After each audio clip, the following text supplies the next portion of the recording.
E olá de novo para todos vocês. Estamos com a segunda parte do vídeo, o que é PCR. E no primeiro vídeo, caso você não tenha visto, deixarei aqui em cima ou aqui, eu não sei até hoje lá desse treco aí. E no link do vídeo aqui também, para você ver a primeira parte. Onde na primeira parte eu trago sobre o que é PCR de modo geral. E nessa segunda parte trarei os outros dois tipos de PCR. A PCR em tempo real e a PCR quantitativa. E também a aplicação de cada uma. Porque não adianta eu falar um negócio sim se não tem aplicação, né? E a primeira PCR que eu falarei é sobre a RT-PCR. E esse RT vem do inglês de Real Time, que traduzindo literalmente fica tempo real. E como que essa PCR funciona? A RT-PCR funciona igualmente uma PCR convencional. A diferença entre elas é que na PCR convencional, para saber se foi gerado algum produto, você necessita realizar a eletroforese para saber se gerou algo. Já na PCR em tempo real não. Nesse segundo tipo de PCR, você sabe em tempo real se está formando o produto ou não. E é por isso que ela é chamada de PCR em tempo real. Mas Guilherme, se na PCR convencional eu tenho que revelar para saber se gerou um produto,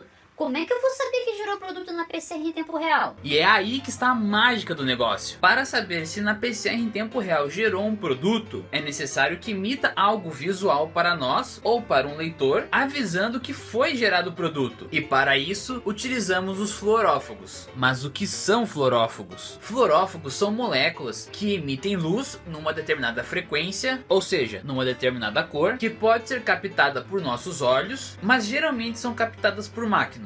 Porque a maioria das PCRs em tempo real é feita em um equipamento. E o fluorófago funciona da seguinte forma. Esse composto ele vem ligado a uma molécula, que na PCR em tempo real geralmente são os primers. E se você não sabe o que é primer, dá uma olhada no primeiro vídeo sobre o que é PCR. E quando esse primer se liga ao DNA, ataque DNA polimerase começa a fazer o seu trabalho de polimerização e acaba por quebrar esse fluorófago que estava ligado ao primer. E quando o fluorófago ele é desligado de sua molécula, que no caso é o primer, ele emite uma luz, e com isso o leitor da máquina pode dizer se gerou o produto, o que deixa muito mais fácil e rápido o diagnóstico para alguma coisa. Para efeito de comparação, a PCR em tempo real dura ao todo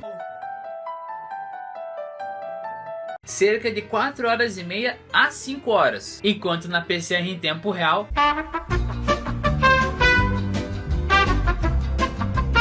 dependendo do seu tipo de teste. Mas aonde a PCR em tempo real é usada no dia a dia? Darei dois exemplos. O primeiro é no campo do câncer, onde é possível saber quais genes estão gerando o câncer e qual o tipo de mutação. E assim é possível saber qual é o melhor tratamento para aquele paciente. Medicina personalizada é uma coisa maravilhosa. E o outro exemplo é no caso de infecções, podendo ser por bactérias, vírus ou fungos. E nos dois exemplos, o processo é o mesmo, sempre emitindo uma frequência caso seja amplificado o produto. E amplificado é o termo usado quando a polimerase ela polimeriza aquela região do DNA desejada. E sim, os primers eles já vêm com esse fluorófago junto. E agora o outro tipo de PCR, que é a QRT-PCR. Mas esse RT não tem relação com o RT de PCR em tempo real. Esse RT é de transcriptase reversa, que é em inglês que eu não sei falar o nome ainda. Então vai ficar só em português mesmo. E a letra Q que aparece antes da sigla é referente à quantitativa. Ou seja, esse tipo de PCR tem como objetivo mostrar quanto que tem do produto na reação. Tá bom, mas o que é a transcriptase reversa? A transcriptase reversa é uma enzima que pega o RNA mensageiro e transforma em DNA de novo. E sim, essa enzima faz o caminho contrário, que é de DNA para RNA mensageiro. E só por curiosidade, é essa mesma enzima que caracteriza os vírus do grupo 7 na classificação de Baltimore. Por exemplo, o vírus do HIV. Esse tipo de PCR ele não utiliza o DNA como molde, mas sim o RNA mensageiro. E é usado o RNA mensageiro para saber o quanto que aquela célula está produzindo, por exemplo, uma proteína. Para que isso ocorra, é necessário que a transcriptase reversa transforme o RNA mensageiro em uma fita de DNA e a partir disso ataque DNA polimerase e consegue fazer seu trabalho. E na biotecnologia, esse tipo de PCR também tem muita utilização. Por exemplo, no câncer e na detecção de doenças infecciosas. No primeiro exemplo, essa técnica de PCR é utilizada para saber se aquela célula cancerígena está produzindo uma proteína defeituosa ou em grande quantidade. E a partir da QRT-PCR é possível saber o quanto dessa proteína está sendo produzida a partir da quantidade do RNA mensageiro. E com isso é possível descobrir o melhor tratamento para aquele indivíduo. E no segundo exemplo, é possível saber em qual estágio de desenvolvimento momento o patógeno está em seu organismo, ficando assim mais fácil o combate contra esse patógeno, uma vez que você já sabe em qual estágio de desenvolvimento está a infecção. Então é isso, pessoal, agradeço a atenção de todos e vou ficando por aqui. Tchau!